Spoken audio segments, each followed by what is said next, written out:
Greetings to you. We were discussing about the quantum designations of the electrons. Yesterday I was telling you that every electron can be assigned an address in an in an element, whatever be the number of electrons. So, the idea is no two electrons are similar, have the same address. It is like IP address in computer. So, these addresses are defined as quantum numbers in atomic structure. They are n, l, m and s. N is the principal quantum number, L is the orbital angular momentum, m is the magnetic quantum number and s is the spin quantum number. We have already discussed all these things yesterday in the previous class. So, I have described about the principal quantum number. This slide I had shown you, followed by the orbital quantum number L, and then I had shown you that the electrons and orbitals are named as s, p, d and f, and then I had shown you this slide that corresponds to the different orbits or orbitals, electron orbitals in the hydrogen atom. And even though there is only one electron, but the electron can occupy any of these orbitals. So, at any time of the day or at any time, the electron can be occupying n is equal to 0, n is not equal to 0, but n is equal to 1, n is equal to 2, n is equal to 3, n is equal to 4, n is equal to 5, and corresponding orbital angular momentum would be corresponding to L is equal to 0 to n minus 1, that is for the n is equal to 5, the orbital angular momentum would be 4. So, then I had also discussed a little bit about the magnetic quantum number, and this magnetic quantum number makes lot of sense if we consider that an electron is like a magnet. So, if the magnetic effect can change the behavior of an electron, it should reflect in the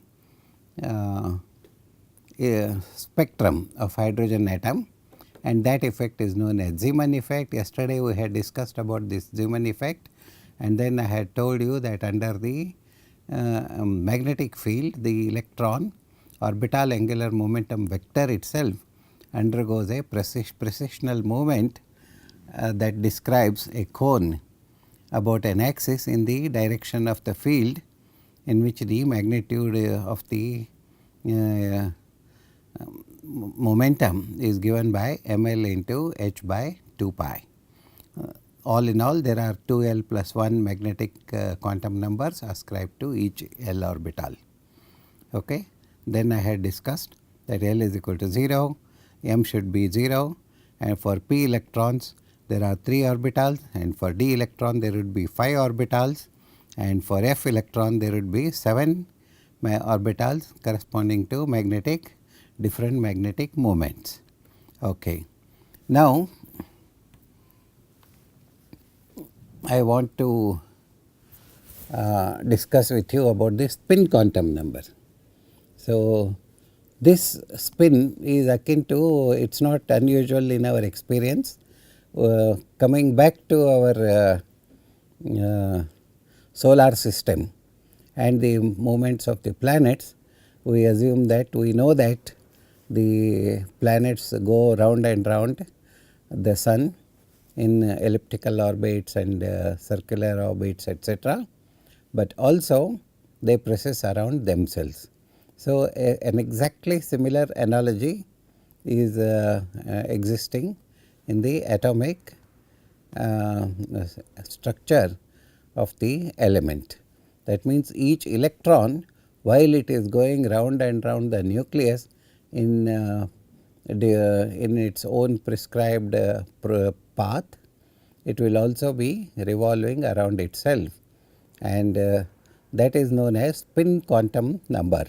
So, the electron, because it rotates on its own axis, it has its own angular momentum also, apart from the angular momentum that is imparted by the movement of the by the magnetic field. Okay. So, that is quantified by this relation, that is h into square root of s into s plus 1 divided by 2 pi. So, where this s is spin quantum number. The values of spin quantum numbers vary from plus half or minus half. This is by convention. Okay. There is no hard and fast rule why it is plus half or why it is minus half or what is the significance or something like that. But in general it can be either positive direction or it can be negative direction. Another way of looking at it is either an electron can spin in clockwise direction or anti-clockwise direction. If it is clockwise direction, you call it positive, you call anti-clockwise, you can call it negative, depending upon the convention or your convenience. But the accepted norm is the spin quantum number is actually 1 by 2. So, it can be plus 1 by 2 or minus 1 by 2. There is nothing sacrosanct about 1 by 2 also. So, depending upon whether it is precessing along the applied magnetic field or opposing it. So, for each value of m orbital there are 2 electrons of opposing each other in the spin. So, now you can appreciate that no 2 electrons within any atom can have same 4 quantum numbers, because the electrons are less. A total number of electrons in an element can be maximum 108, that is the number of elements, and we can assign different quantum numbers. So, we make sure that every electron has a different IP address.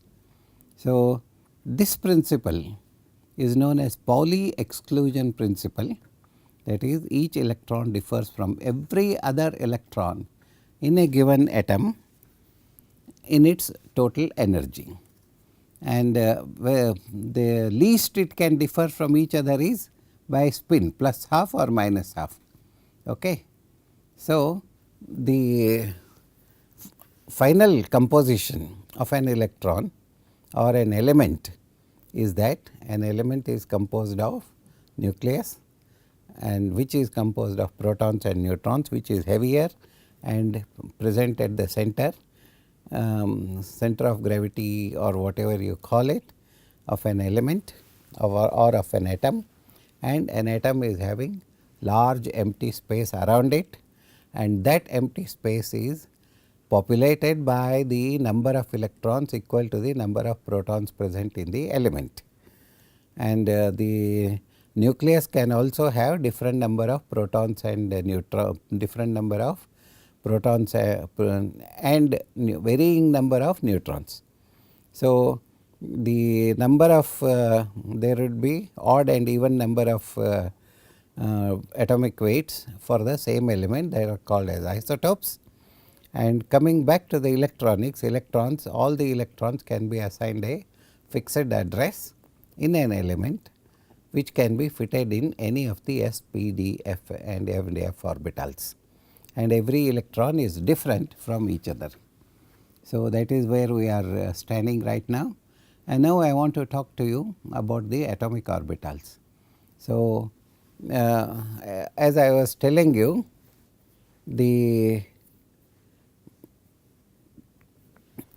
electrons must occupy different atomic orbitals, and we have seen that the electrons occupy s, p, d and f electrons, but the knowledge of the exact order in which atomic orbitals are occupied is based on the interpretation of the atomic spectra in terms of how spectral lines result from the permitted electronic transitions.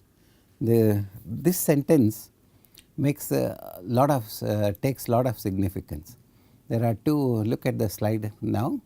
Now the idea is there are two important concepts here. One is spectral lines result, and they result from permitted electronic transitions. That means there are certain transitions that are not permitted or forbidden. So, heavier atoms have complicated atomic spectral patterns, and it is difficult to predict, assign each and every spectral line corresponding to a particular transition of the electron in the spectrum. Okay. And also the shape of each orbital also undergoes a little bit of change because of the overlaps occurring in the similar systems. So, here I am showing you the orbitals, different orbitals, and I think since most of you are familiar, but for the sake of brevity I can say that S orbital is spherical in shape and it is in 3D volume, 3D size. So, it is like it covers the circular space around the nucleus with uniform radius or diameter, whatever you call it. So, first orbital 1s would be circular, 2s would be circular, slightly bigger circular, bigger, and 3s and 4s etc. would be of having similar shapes. Now, coming to p orbitals. P orbitals have the shape of this dumbbell, and then the population of electrons in the dumbbells is higher, but not in the along the axis. So, in the p orbital we have three p orbitals. One is located along x and y axis, that is, if you imagine a plane something like this, there would be one one dumbbell here, another dumbbell here. So, this is, assume that this is x axis and this is y axis. So, we call it xy pxy.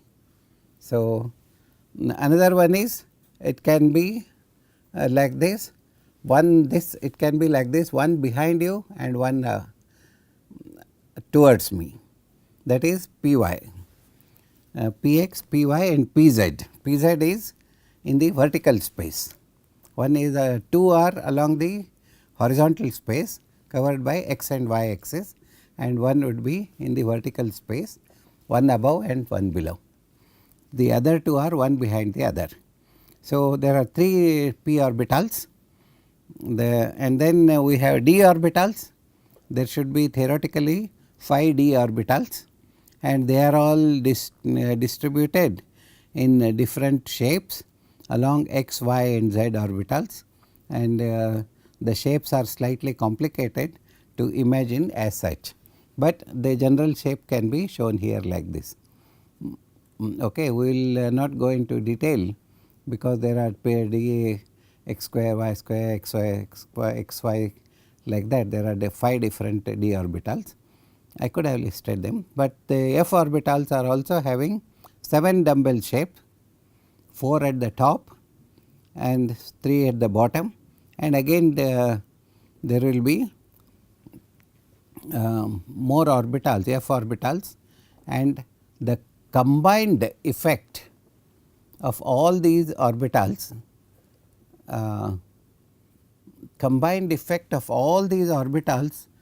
present around the nucleus in the space around it makes the whole system a bit complicated to imagine in its separate entity.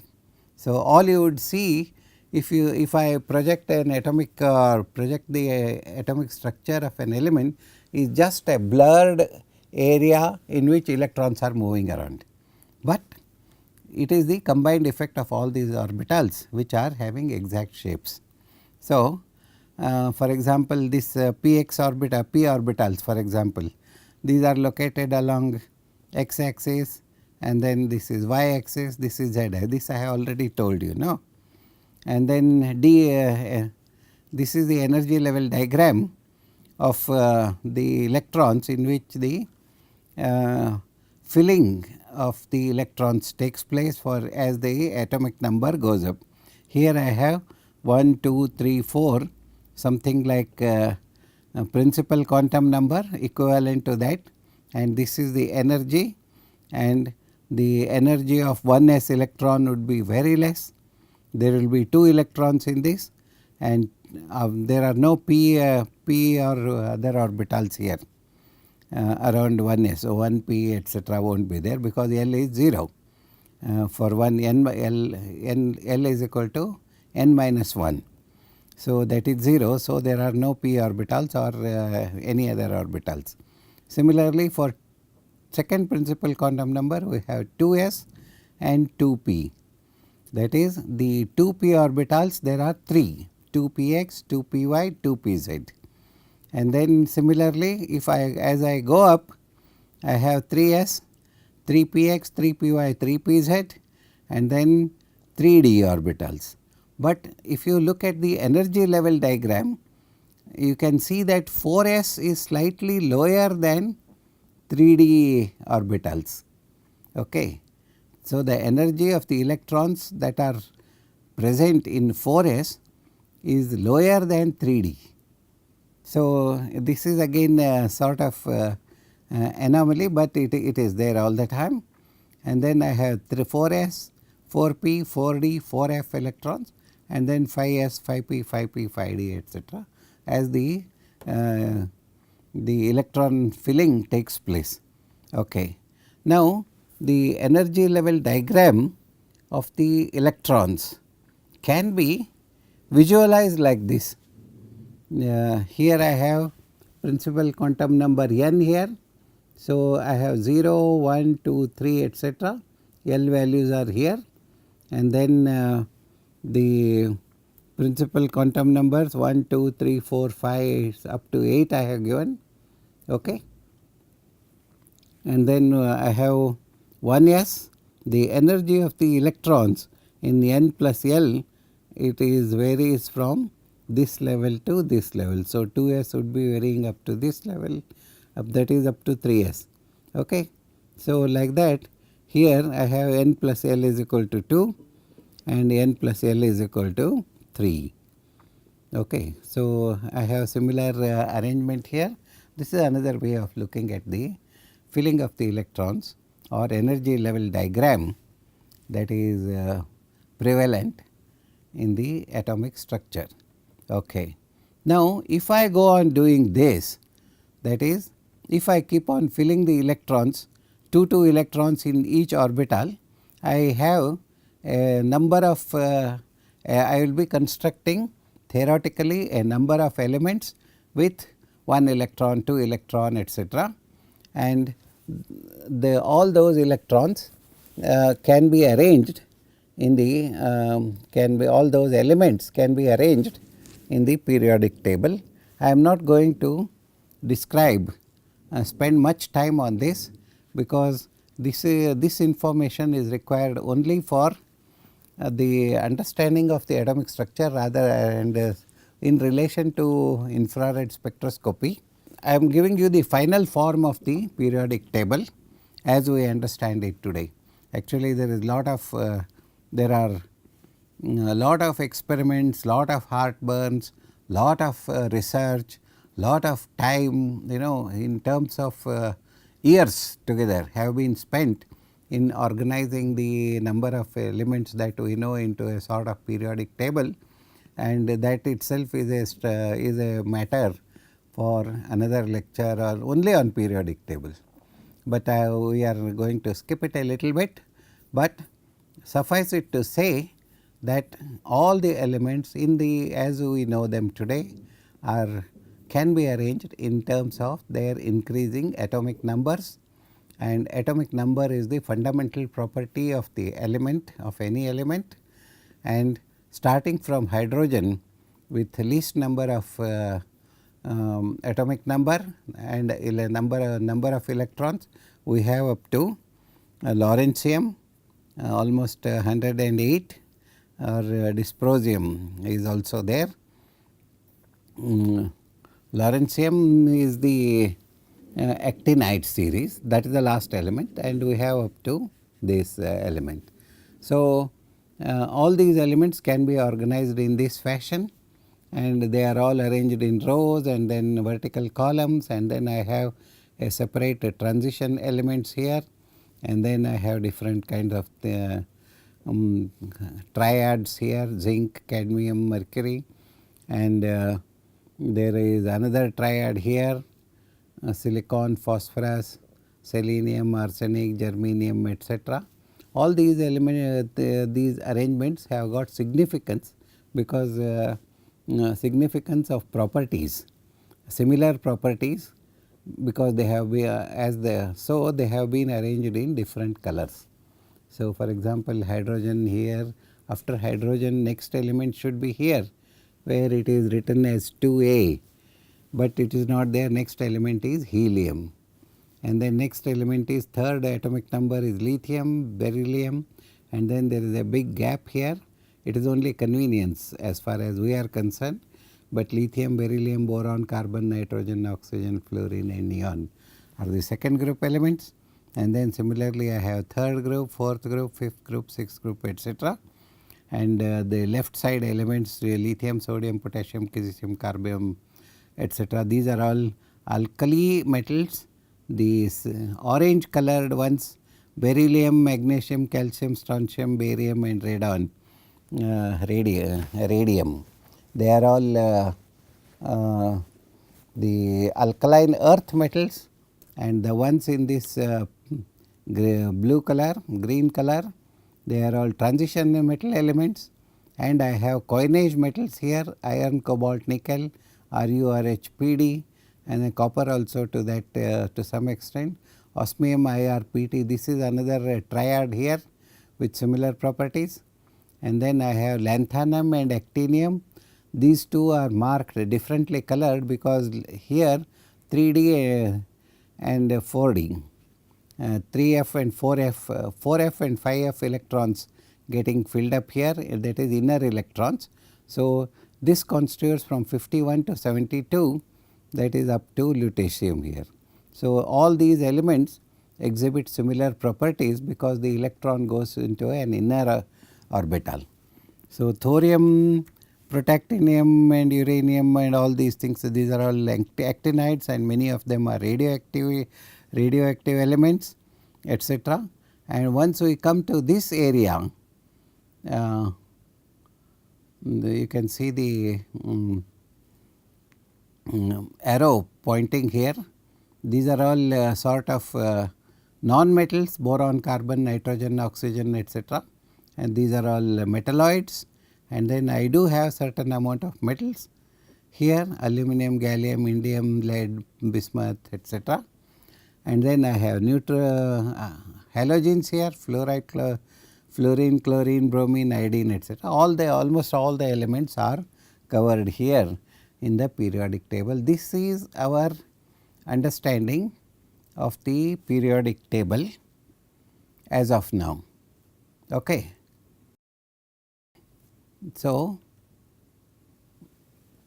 what I wanted you to understand is that the periodic table as we understand today is based upon the electronic structure of the atom, and then the periodic table is arranged according to their properties, and among the periodic table I have the element carbon, and carbon is a special element, as we all know, because carbon has got a capacity to bond itself to other carbon atoms as well as many other elements like hydrogen, oxygen, and then nitrogen, phosphorus, many other elements. So, the study of organic compounds itself is a separate specialization by itself known as organic chemistry. Many of you know it, and our course depends upon, our course is actually the pollution monitoring of the organic compounds, because infrared spectroscopy mainly deals with the spectrum of the organic compounds. So, before we proceed on the uh, infrared spectroscopy details, what I would like to do is I will take you to the next module, that is the electromagnetic radiation and its properties.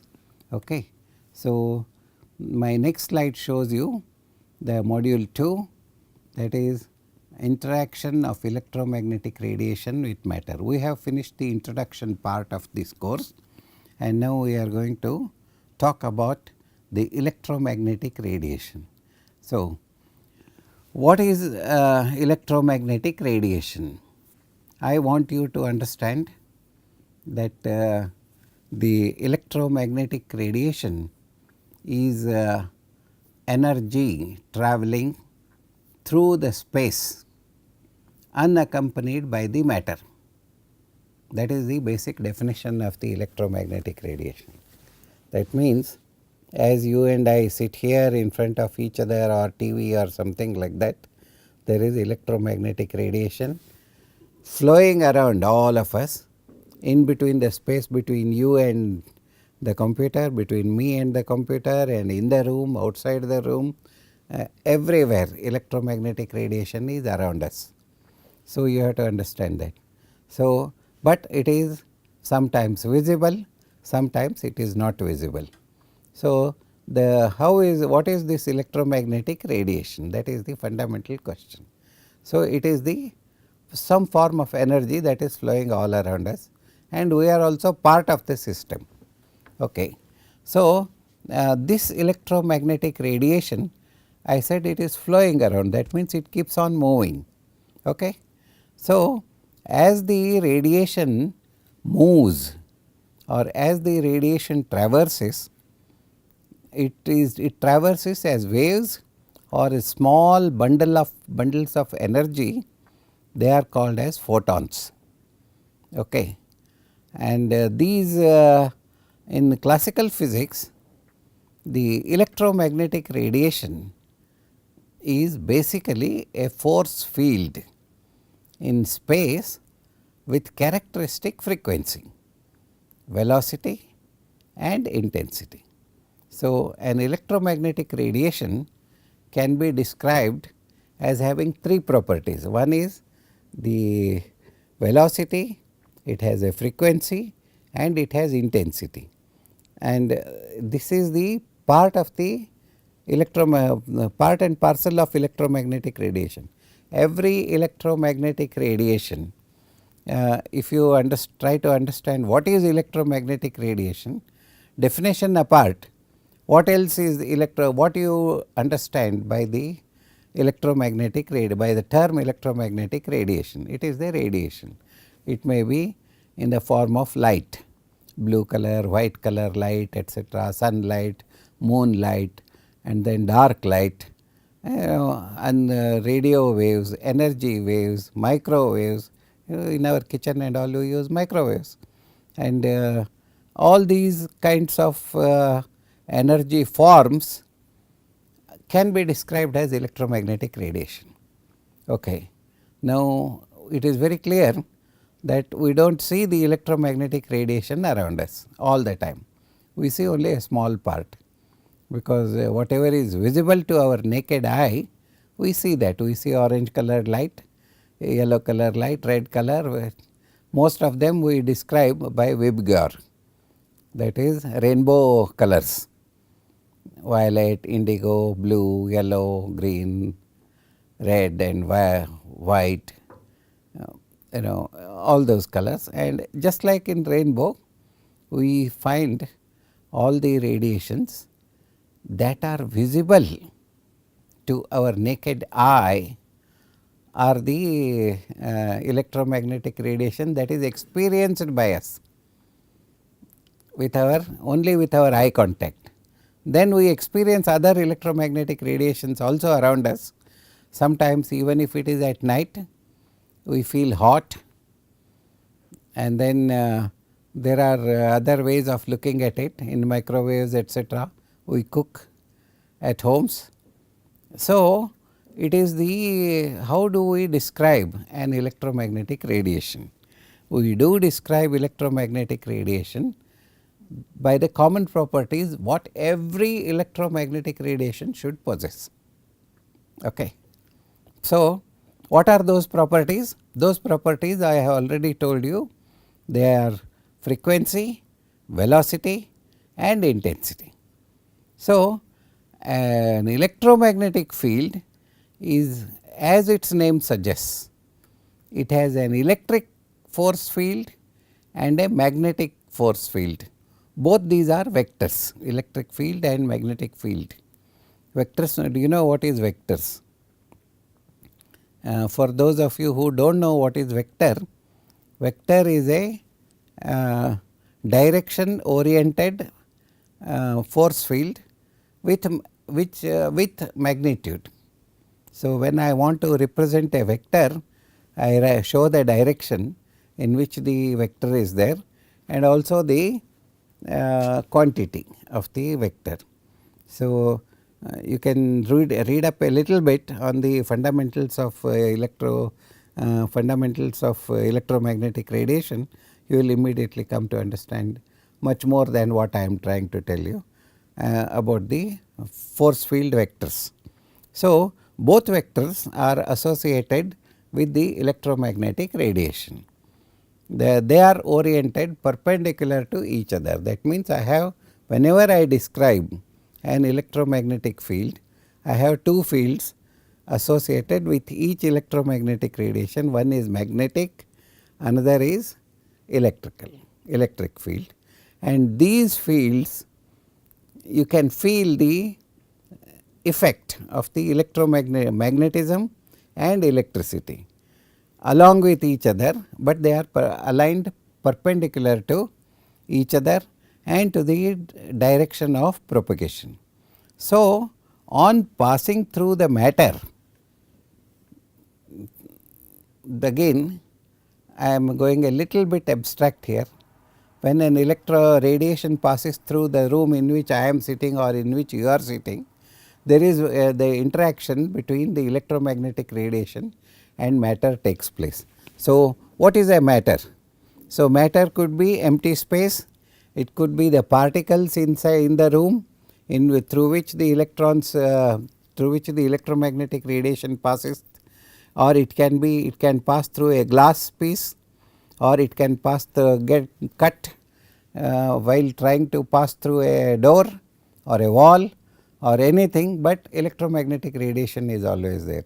So much so that even when you are sitting in a closed room which is totally dark, there is what is known as dark current, dark electromagnetic field is there, some that is known as stray light. So, the stray light is again another important concept of the instrumentation in the electromagnetic radiation, that is in our consideration also with respect to infrared spectroscopy. So, we will talk about stray light later. So, on passing through the matter, the radiation may interact with the empty space, with the particles or with the molecules of air that are present in between you and me, or wherever it passes through. It has to, something has to be there, either empty space or the particulates or the gas molecules or vacuum, where empty space means vacuum. So, any of these things are there. So, the electromagnetic radiation interacts with the matter, okay, and when they interact, the electrical charge and magnetic moment, they get transferred to each other from the matter to the electromagnetic radiation, or from the electromagnetic radiation to the matter. So, that results in a transfer of energy to the other. So, that is the interaction of electromagnetic radiation with matter, and we will continue our discussion in the next class. More about it later. Thank you.